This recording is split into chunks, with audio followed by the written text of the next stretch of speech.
In today's tutorial, I'm going to show you how to enable or disable notifications on the Acer laptop, tablet, or desktop device.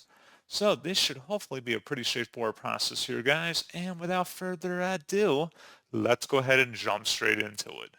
So just open up the search menu and type in settings. Best result should come back with settings. Open that up. On the left side, select system, and on the right side, select where it says notifications. Where it says up at the top, notifications, get notifications from apps and other senders, toggle that on or off. Alternatively, instead of just turning all notifications on or off, you could just scroll down and customize it for any specific apps you want. And that's pretty much it. So, as always, thank you guys for watching this brief tutorial. I do hope that will help you out, and I do look forward to catching you all in the next tutorial. Goodbye.